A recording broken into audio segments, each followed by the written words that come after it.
Another favourite option of mine to go for would be a nice pug burger. They tend to be a little bit hairy and a little bit stinky, but pretty delicious if you barbecue them right. What's up YouTube, and welcome to a high-fat grocery haul.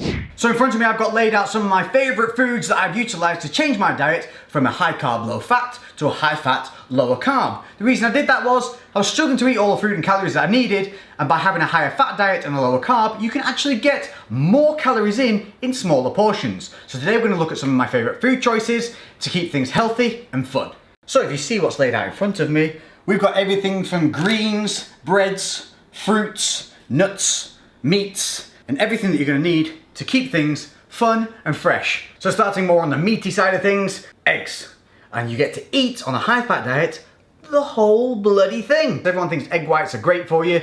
Reality is the yellow contains good cholesterol, good fats, and even more additional protein. So per egg you're looking at 4 grams of fat and 6 grams of protein with basically like half a gram of carbohydrate. I tend to go for around 3 eggs per omelette or scrambled egg. Then you end up with a really good balance of around about 12 grams of fat, 18 grams of protein, 1.5 carbohydrates. It stinks, but it's good for you. Smoked salmon.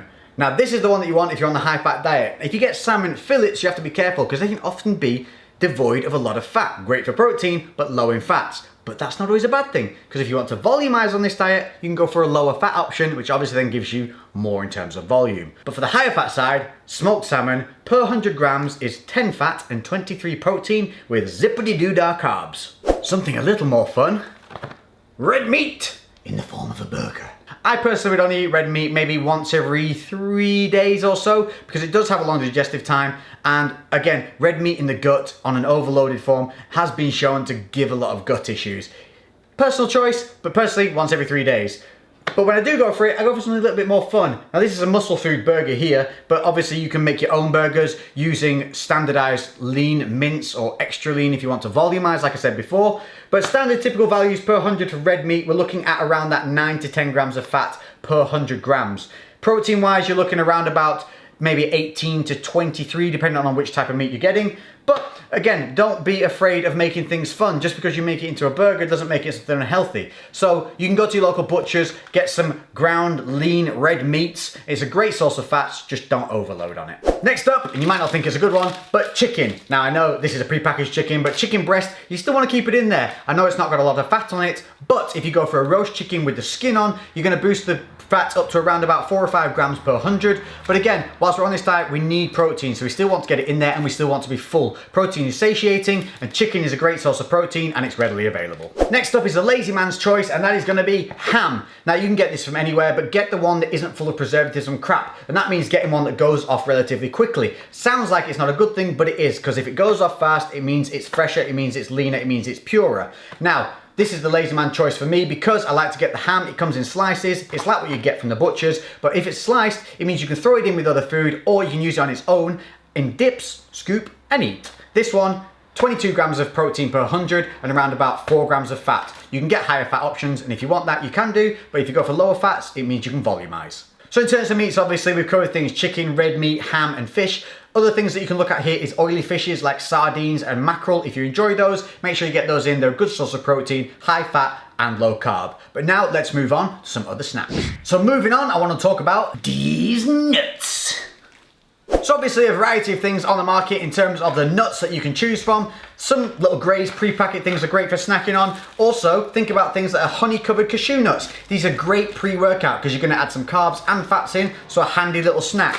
But overall, nuts are a great source of fats. There's often ones on the market that you can find. If you don't like peanuts, you might like a pecan. If you don't like a pecan, you might like a walnut. There's a shitload of them to choose from. Make sure though that you go to smaller places to buy your nuts from. Try to avoid buying from the supermarkets and get them more from marketplaces. You're going to get much better value for money. So my favorites are cashews, almonds, and also pine nuts. Pine nuts are great for throwing in with salads. On average, nuts tends to be about 50% fat, 30% carbohydrate and 20% protein. So anything that tells you that nuts are a great source of protein, as that being the thing, they're talking cack. It's fats and carbs. One you might not have thought of, chia seeds. Nice and healthy for you, 40% fat.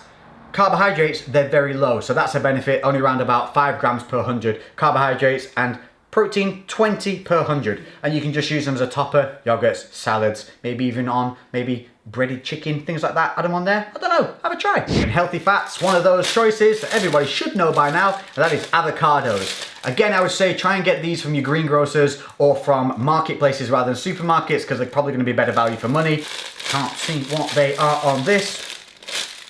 The fuck? There's no nutritional value on it. Per 100 grams, you're getting around about 16 grams of fat and 8 grams of carb. So again, it's more fat than anything, but you do have to take into account a little bit of carbs in there. Uses for avocado, again, you can have them alongside your eggs. You can actually blitz these into shakes as well, and they'll just make it taste a little bit creamier because they've not got a crazily strong taste, so they're not going to ruin it. Same with if you want to add micronutrients into shakes, you can also blend in spinach there. But in terms of getting the fats in, avocado's your boy.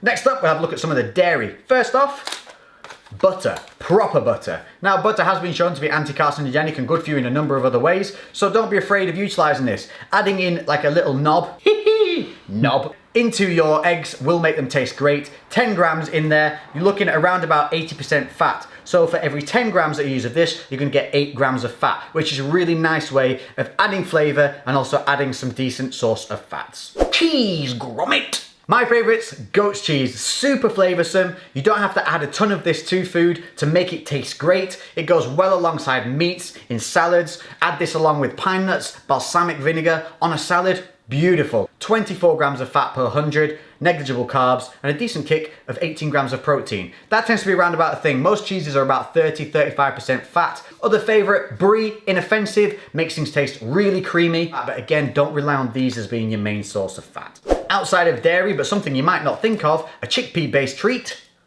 hummus.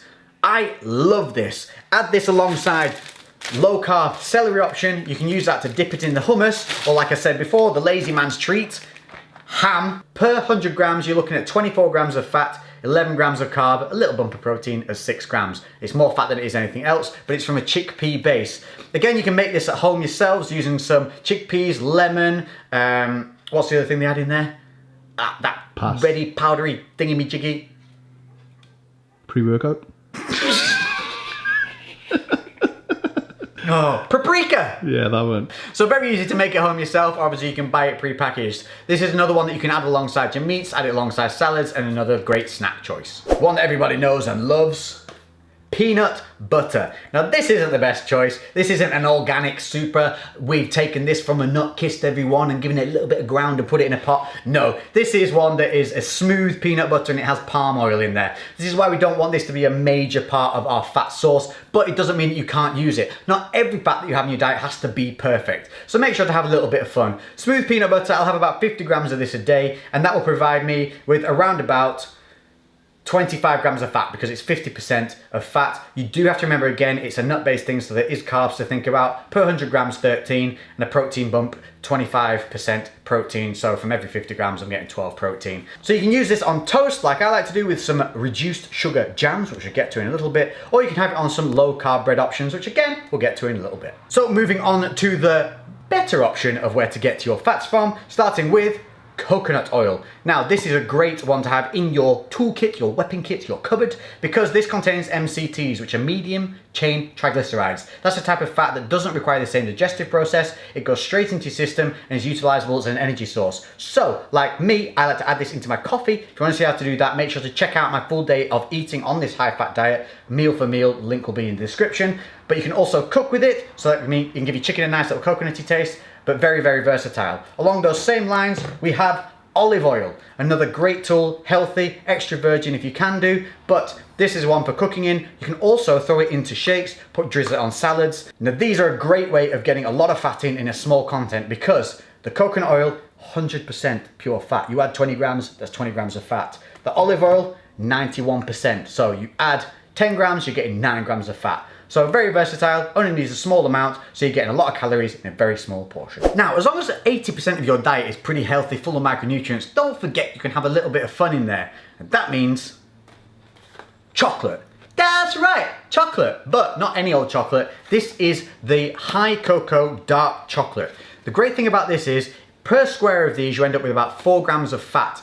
But if it has a high cocoa content, so 70% or above, it actually is shown to have anti-fatigue benefits. So if you have a square of dark chocolate before your training, it's going to benefit you, plus it tastes bloody good.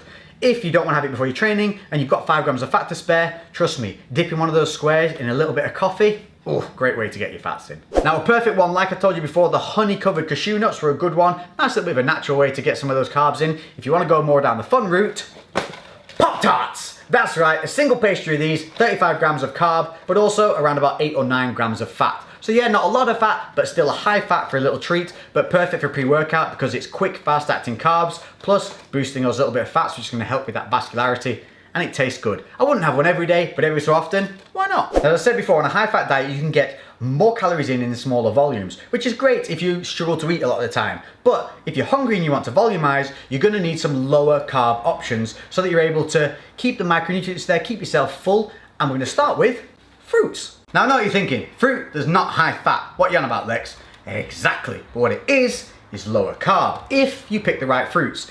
Now berries are your option to go for. They tend to be between 5 and 7 grams of carbohydrates per 100 grams.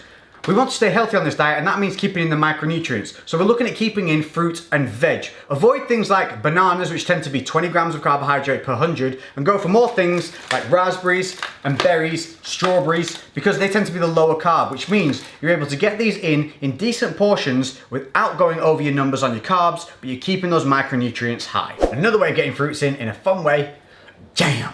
But obviously you can't get normal jam because it's loaded with sugar, but on the market you should find these reduced sugar jams or no added sugar jams, and they literally halve the carbohydrate level of a normal jam. So you put your peanut butter on your toast with 10 grams of your sugar reduced jam that only now has like 4 or 5 grams of carb in it. You've got a tasty treat that should be loaded with carbs, but it isn't.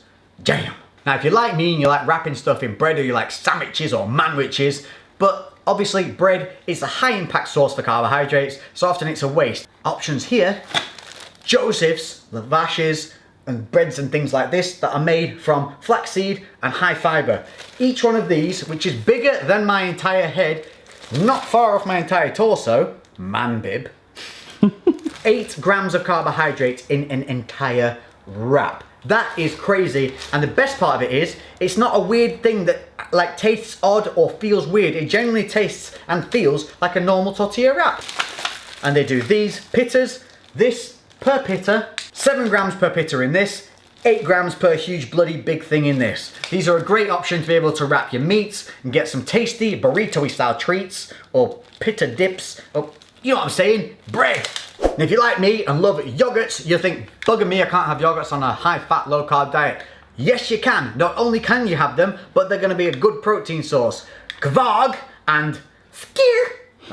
Remix. Quarksy. These are around about 18 to 20 grams of protein per pot. They're only around 4 or 5 grams of carbohydrates, and fats, they're low in fat as well, but this is the point. It's a protein kick that's a low fat, low carb, great snack option to add in there as a dessert or just a cheeky treat. Now if you like me and you love your coffees, this is fantastic. Almond drink, this is 0 carb, all fats. Add this into your coffees, it makes a really nice flavour. You can also get soy and you can also get oat milk. They're all good options for you to be able to keep enjoying your coffees every day without adding the carbs that milk would add. Plus, sucrin. Now this is almost, looks like sugar, tastes like sugar, almost even feels like sugar, but it is a natural sweetener that you can utilize that doesn't have that weird aftertaste that many of them on the market do. Now we do have a link for this one for you. It'll be in the description below because it can be a little bit awkward to find, but you hit that link, it'll take you straight through. 1 spoon of this is equivalent to a spoon of sugar, but 0 carbs. Now just because you're on a high fat diet doesn't mean that you shouldn't be getting in your greens. Vegetables, spinach, celery, they're all great because they're low carb, they're low fat, but they're high in macronutrients. So you can pack out your meals, you can volumize. Salads, rocket, add some balsamic vinegar, add some of the goat's cheese, use the celery to dip into hummus. You know what I'm saying? Keep your veg in there. You've been able to keep your fruit in like I've shown you. Take your low carb options of fruit. There's no reason you cannot stay healthy on a high fat diet. So keep your macros, keep your greens, and stay healthy. That should suit all those people that are like, high fat diets are all bad for you. What you want when you're doing things that are low carb is something that gives you a lot of flavor, a lot of impact in your meals, but doesn't smash those carb macros. Things like pickles, pickled onions, all stuff like that is great. They have a very low impact, they're very low carb. You're looking per 100 grams, carbohydrate 12, but you're not gonna use 100 grams of these. Each pickle is probably gonna weigh around about 15 grams, 10, 15 grams, so you're looking at like 1 or 2 carbs per pickle. But you slice one of those up, throw them in a salad, throw them on your burger, throw them in the meats. They're gonna add a punch of flavor, but not take up a lot of your macros. And that's it. I think that's everything for now. I mean, it's pretty much a good scope on how you can switch from one to the other. There's some of my favorite ideas in there to be able to take you to a higher fat diet, keeping things healthy, keeping them balanced, and keeping them enjoyable, because that's what it's about. Remember, all of this crap, diets, training, everything goes around your life. Your life doesn't go around the diet. Keeping the balance means keeping consistency, and consistency over time means gains. So there you go. I hope you've enjoyed that. If there's anything else you'd like to see alongside this high-fat diet, there will be more full days of eating coming. If you haven't already seen the full day of eating, it'll be linked below, but just check back through the channel. Make sure you hit the notification bell. Hit that like button if you've enjoyed this video. It really does help the channel. But I hope it's shown you that you can be summer body ready, but enjoying a high-fat diet. There is no need for you to be eating chicken and broccoli and hating your life to try and look a certain way. I've been Lex.